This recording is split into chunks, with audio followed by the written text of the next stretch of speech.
Let's talk about creating a budget for compliance with the new web accessibility rule under Title II of the Americans with Disabilities Act. The title of this presentation is ADA Title II Web Accessibility Budget, and at the bottom of the slides is accessible.org. The objective with this presentation is to provide guidance on how to allocate and save money on your ADA Title II Web Accessibility project. All right, so let's get right into costs. What can you expect to pay for different accessibility services? Well, with websites, the primary two services are audits and remediation. Audits where we find accessibility issues, and then remediation is where we fix those accessibility issues. And then typically what happens after remediation is we re-audit. So we check to make sure that indeed all of the issues have been fixed. And if there are any outstanding issues, then we have the secondary remediation. Now, it depends what provider you go through, but that oftentimes this will be the re-audit and the secondary remediation will be included in the original cost of the audit and remediation. Optionally, there's user testing, and this may also be included in the price, but it can range up to $1,500 for a session. So when I say these prices on the slide with me, we have a line with a start and an endpoint, and then we have a hash towards the right side, so towards the endpoint. And this is meant to represent that these high end ranges are really on the higher end. Yes, it's not necessarily a ceiling, but generally this is what you can expect to pay at the higher end. But most quotes are going to fall towards the lower range. So just keep that in mind.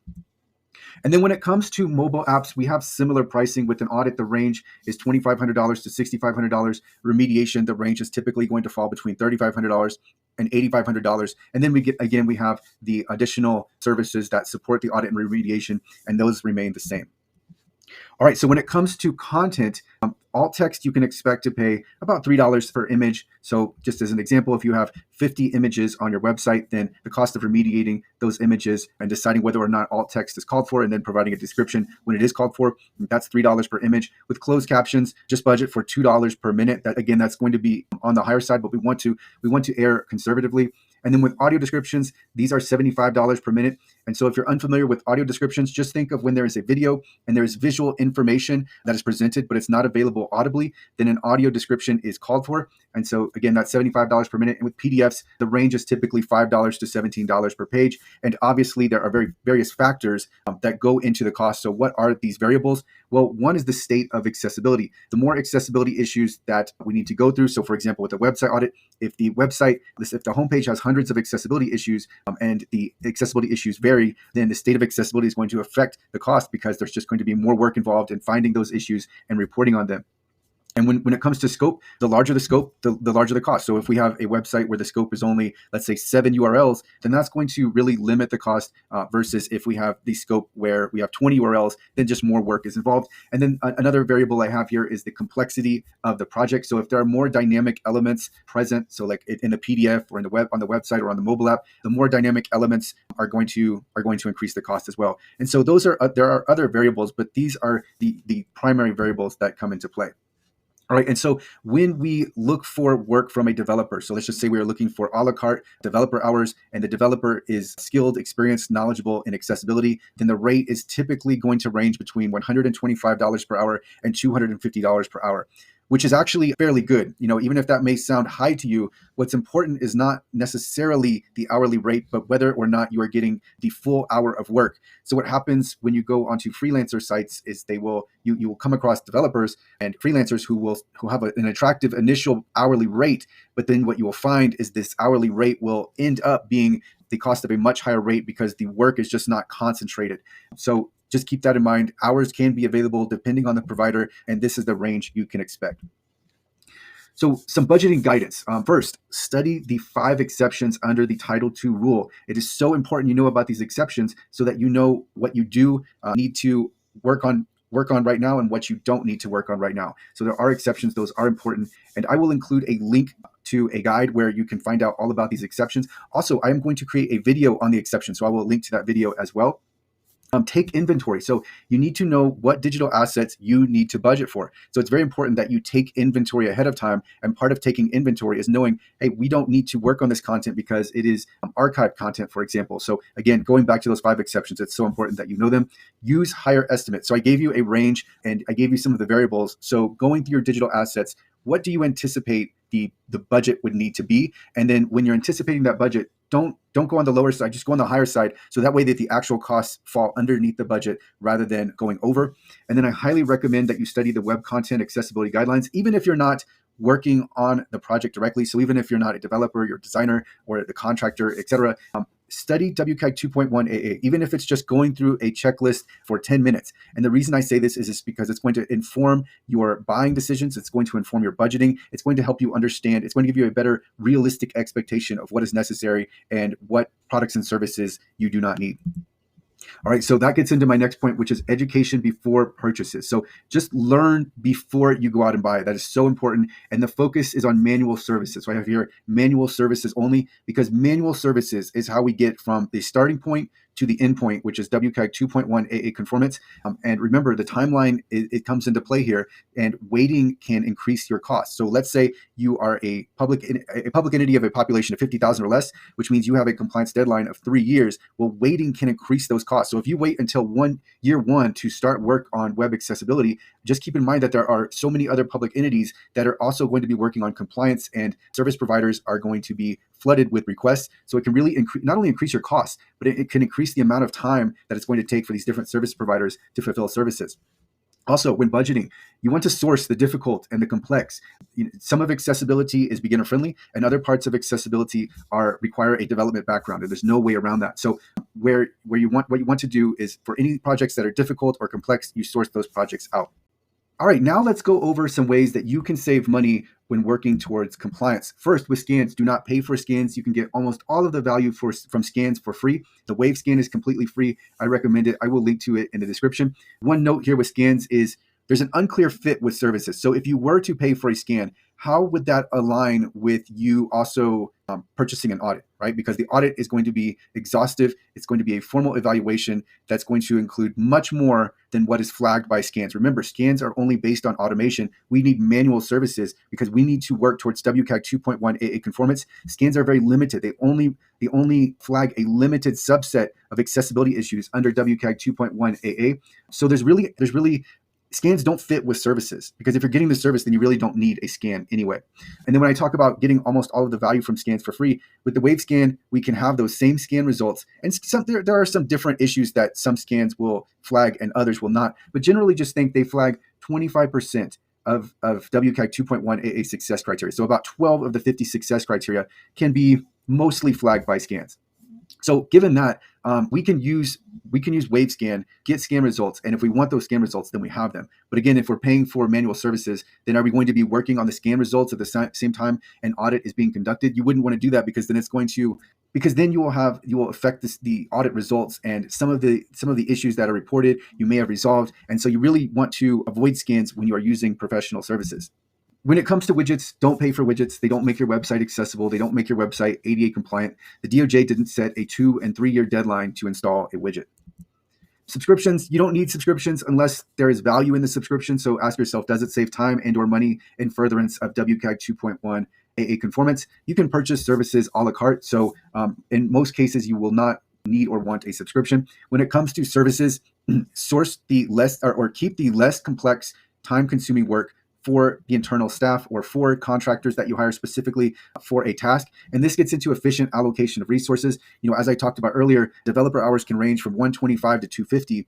And on that note, the more hours you purchase, sometimes that hourly rate will go down. But given that the hourly rate is higher for developers, we wouldn't want to have developers working on something like closed captions or coming up with descriptions for images. So for these different tasks, just be aware that we can source the work to someone that's, let's say, working at $15 or $20 an hour versus someone who's working at, let's say, $190 an hour.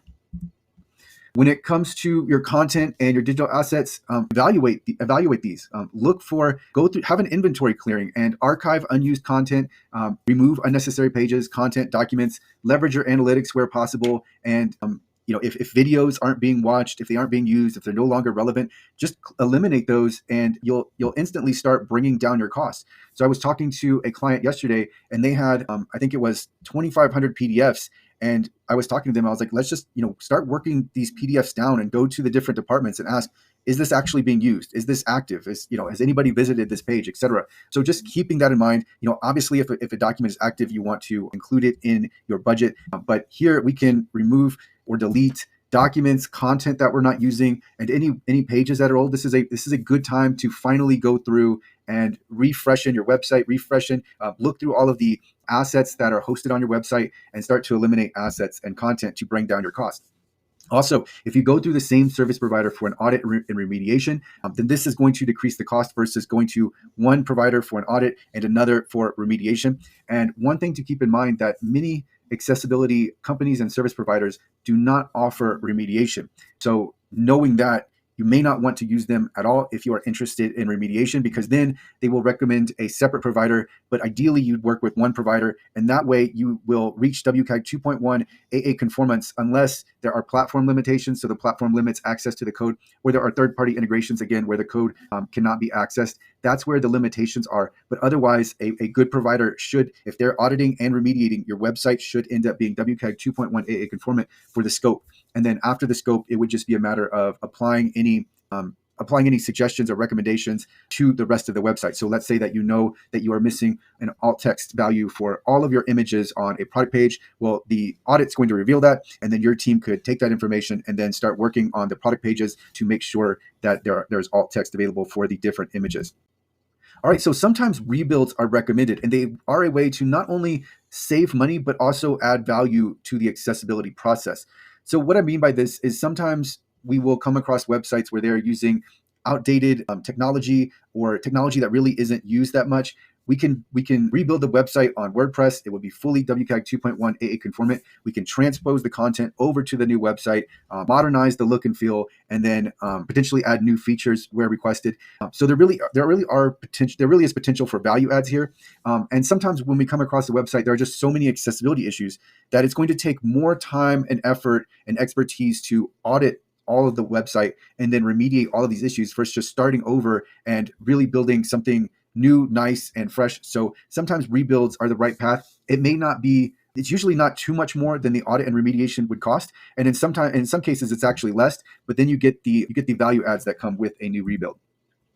Training is so important because we want to develop expertise in-house, and we want to integrate accessibility into our processes. So we don't want to source this initial work to service providers and then have a WCAG 2.1 AA conformant website, and then our content editor is adding new content or embedding, let's say, a social stream or a social widget into our website and introducing new accessibility issues. Or the developer that we contract work out to, this developer is editing code and then they're introducing new accessibility issues when we had a pristine website. We don't want that to happen. So what we want to do is we want to start training our team, whoever is working on our website. We want them to be proficient so that if any changes are made, then they are only accessible as they are made. So source less work. The result here would be that we are sourcing less work to service providers over time. So initially, yes, there's an upfront cost, but we want that cost to decrease over time, and we want to take our digital team, whoever's working on our website or our mobile app, we want to take them from newcomer, beginner to proficient, and then with overtime and with experience and with additional training, have them develop expertise so that we are creating accessible digital assets as a result of our processes. All right, to summarize everything, the 5 bullet points I have are: know your digital assets and content, so be aware of the exceptions. Also look and see if there aren't any digital assets or content that are unused, old, can be archived. Lean your cost with the old, unused content. Study WCAG 2.1 AA. It's going to inform your buying decisions. It's also going to inform really this whole project. It's going to help. When you're familiar with the Web Content Accessibility Guidelines, it will help the entire project. So even if you're not working directly, study the checklist, start to familiarize yourself with what is required for conformance. Also, focus your budget on services and save money by strategically approaching accessibility. So not so much looking for prices, but strategically approaching accessibility. And I will get more into that in a second video that I'm going to make, where I talk about, it's really going to be a buyer's guide for purchasing accessibility services. So I will include a link to that in the description. So that video is coming. All right, this last slide is resources. One resource is my WCAG course, available at wcagcourse.com. This is going to train your team on all 50 WCAG 2.1 AA success criteria. And then I also have accessible.org services. So we offer audit, remediation, and user testing services, as well as consultation. So if you would like to consult with me about your project, the direction, organization, management, budgeting, we can set up a consultation session and work through these different considerations. So I will include links to all of the resources discussed in this presentation in the description for this video.